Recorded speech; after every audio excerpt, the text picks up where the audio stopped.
നമസ്കാരം.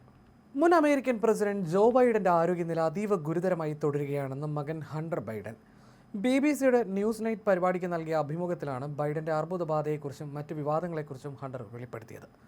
അർബുദം അസ്ഥികളിലേക്ക് പടർന്ന് കഠിനമായ വേദനയും തളർച്ചയും ഉണ്ടാകുന്നുണ്ടെന്ന് പറഞ്ഞ ഹണ്ടർ പിതാവിന്റെ ഈ അവസ്ഥ കണ്ടു നിൽക്കുന്നത് വളരെ പ്രയാസകരവും സങ്കടവുമാണെന്നും വികാരാധീനനായി കൂട്ടിച്ചേർത്തു. 83 വയസ്സുള്ള ബൈഡൻ വൈറ്റ് ഹൗസ് വിട്ട് 4 മാസത്തിനുള്ളിൽ തനിക്ക് പ്രോസ്റ്റേറ്റ് ക്യാൻസർ സ്ഥിരീകരിച്ചതായി വെളിപ്പെടുത്തിയിരുന്നു. മൂത്രാശയ സംബന്ധമായ അസ്വസ്ഥതകൾ ബൈഡൻ അറിയിച്ചതിനെ തുടർന്ന് നടത്തിയ പരിശോധനയിലാണ് ഡോക്ടർമാർ പ്രോസ്റ്റേറ്റിൽ ഒരു ചെറിയ മുഴ കണ്ടെത്തിയതും രോഗനിർണയം നടത്തിയതും.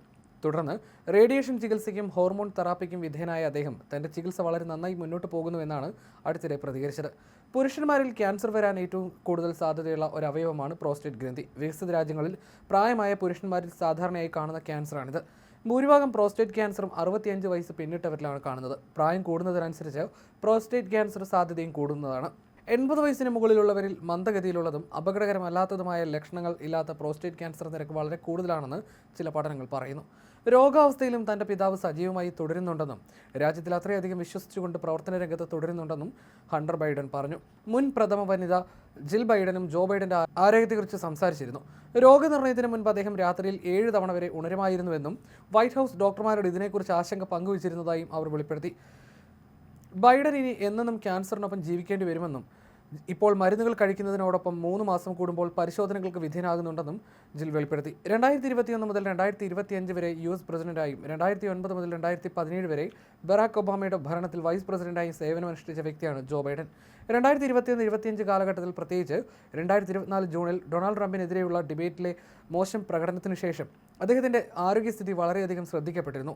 തുടർന്ന് ഡെമോക്രാറ്റുകളുടെ സമ്മർദ്ദത്തെ തുടർന്ന് 2024 പ്രസിഡന്റ് തെരഞ്ഞെടുപ്പ് മത്സരത്തിൽ നിന്ന് അദ്ദേഹം പിന്മാറുകയും ഡെമോക്രാറ്റിക് സ്ഥാനാർത്ഥിയായ കമല ഹാരിസിനെ പരാജയപ്പെടുത്തി ട്രംപ് വിജയിക്കുകയും ചെയ്തു. 2024 ജൂണിൽ ഡൊണാൾഡ് ട്രംപുമായി നടന്ന പ്രസിഡന്റ് തെരഞ്ഞെടുപ്പ് സംവാദത്തിൽ ജോ ബൈഡൻ തളർന്നുപോയതും വാർത്തകളിൽ ഇടം പിടിച്ചിരുന്നു. ആ സംവാദം താൻ കാലിഫോർണിയയിലെ വീട്ടിലിരുന്നാണ് കണ്ടതെന്നും പിതാവിന്റെ അവസ്ഥ കണ്ട് താൻ ഞെട്ടിപ്പോയെന്നും ഹണ്ടർ പറഞ്ഞു. അന്ന് പിതാവിന്റെ കണ്ണ് തളർന്നു നിൽക്കുന്നതായി തോന്നിയിരുന്നു. എന്നാൽ അതിനുശേഷമാണ് അദ്ദേഹത്തിന് അർബുദമാണെന്നും രോഗം എല്ലുകളിലേക്ക് പടർന്നിട്ടുണ്ടെന്നും കുടുംബം അറിയുന്നത്. രോഗബാധയായിരിക്കാം അന്നത്തെ പ്രകടനത്തെ ബാധിച്ചതെന്നും ഹണ്ടർ പറയുന്നു.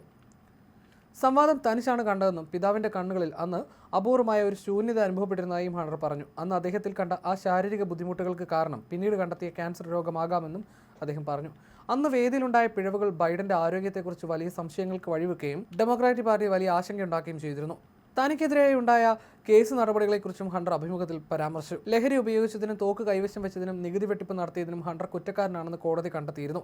മകന് മാപ്പ് നൽകില്ലെന്ന് പ്രചാരണ വേളയിൽ ബൈഡൻ പ്രഖ്യാപിച്ചിരുന്നെങ്കിലും തന്റെ ഭരണകാലത്തിന്റെ അവസാനത്തെ ആഴ്ചകളിൽ അദ്ദേഹം തീരുമാനത്തിൽ മാറ്റം വരുത്തി ഹണ്ടറിന് മാപ്പ് നൽകുകയായിരുന്നു. നീതിന്യായ വകുപ്പ് തന്റെ മകനോട് വിവേചനപരമായി പെരുമാറിയതിനാലാണ് ഈ തീരുമാനമെടുത്തതെന്നായിരുന്നു അന്ന് ബൈഡന്റെ വിശദീകരണം.